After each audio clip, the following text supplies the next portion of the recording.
అంటే నేను ఆయన వర్షన్ ఈ పబ్లిక్ సైడ్ నుంచి వర్షన్. ఒకటి మేడం గారు, గత ప్రభుత్వ హయాంలో అన్ని వ్యవస్థలు నిర్వీర్యం అయిపోయినాయి అనేది వాస్తవం. అందువల్లనే ఈ రోజున ప్రజల్లో ఎందుకు ఆలోచిస్తూ ఉన్నారంటే, ఫర్ ఎగ్జాంపుల్ జత్వానీ కేసు ఉంది. జత్వానీ కేసులో విశాల గున్ని కానీ కాంతిరాణా టాటా కానీ ముందస్తు బెయిల్ హైకోర్టులో వేసుకున్నారు. వేసుకున్నప్పుడు ప్రాసిక్యూషన్ తరపున ఏం వాదించాము, వాళ్ళ గనక ముందస్తు బెయిల్ ఇస్తే సాక్షులను ప్రభావితం చేస్తారని చెప్పేసి వాదించారు. హైకోర్టు న్యాయమూర్తి గారు ఏమన్నారు, ఎస్ వీళ్ళ గురించి సాక్షులను ప్రభావితం చేస్తారు, మరి పిఎస్ఆర్ ఆంజనేయులు బయట ఉన్నాడు కదా, ఆయన ముందస్తు బెయిల్ కూడా వేసుకోలేదు, ఆయన పరిస్థితి ఏంటని అడిగారు. న్యాయమూర్తి స్వయాన ఆయన అనుమానాలు వ్యక్తపరుస్తున్నారు. కాబట్టి అలాగనే గతంలో చంద్రబాబు నాయుడు గారి మీద అక్రమ కేసు పెట్టి ఆధారాలు లేకుండా అరెస్ట్ చేసినప్పుడు మన టీవీలోనే గొంతు చించుకున్నాం. ఆయన అరెస్ట్ దగ్గర నుంచి బెయిల్ వచ్చే వరకు ఏమన్నాం, అవినీతి నిరోధక చట్టం సెక్షన్ 17A ప్రకారము ఆయన నియమించినటువంటి ఉన్నతాధికారి యొక్క అనుమతి తీసుకోవాలి, అంటే రాష్ట్ర గవర్నర్ గారి యొక్క అనుమతి తీసుకోకుండా విచారణ కానీ ఎంక్వైరీ కానీ జరగడానికి వీలు లేదు, అలాగ అక్రమంగా అరెస్ట్ చేశారు, చట్టధిక్కరణకు పాల్పడ్డారన్నాం.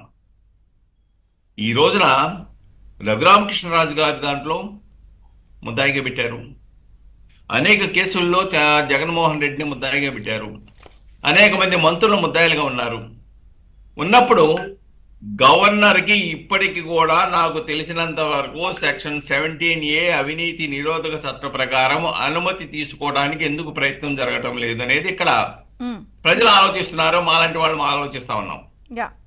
చర్యల తర్వాత అసలు విచారణ జరపడానికి అనుమతి కావాలి కదా.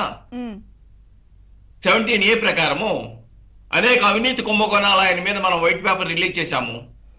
రిలీజ్ చేసినప్పుడు అట్లీస్ట్ మంత్రుల మీద, ముఖ్యమంత్రి మీద ఉన్నటువంటి వాళ్ళ కేసులకు సంబంధించిన విచారణ జరపడానికైనా అనుమతి కావాలి కదా. గవర్నర్ అనుమతి లేకుండా విచారణ జరపడానికి లేదు, ఎంక్వైరీ జరపడానికి లేదు, ఇంక్వైరీ జరపడానికి లేదు. కానీ అక్కడ ఏదో లోపం కనబడతా ఉంది.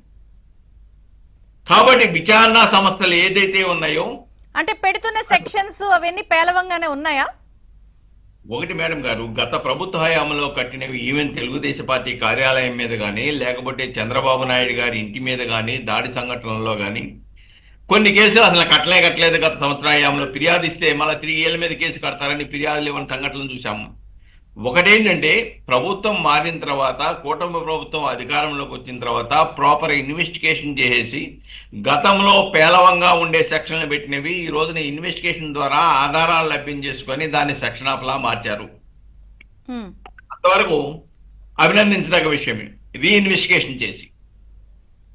కానీ ఇక్కడ మనం ఆలోచించాల్సింది ఏంటంటే, ప్రజలు కూడా ఆలోచిస్తుంది ఏంటంటే, ఆధారాలు లభ్యమవుతున్నాయి, విచారణ జరగడం లేదు. ఎందుకంటే జత్వానీ కేసులో విశాల గున్ని ఏం చెప్పాడు, మమ్మల్ని నేను ట్రాన్స్ఫర్ అయిపోయినా కానీ విశాఖపట్నానికి సీఎంఓ ఆఫీస్కి నన్ను, కాంతిరాణా టాటాని, ఆంజనేయుల్ని మమ్మల్ని అక్కడ సీఎంఓ ఆఫీస్కి పిలిచేసి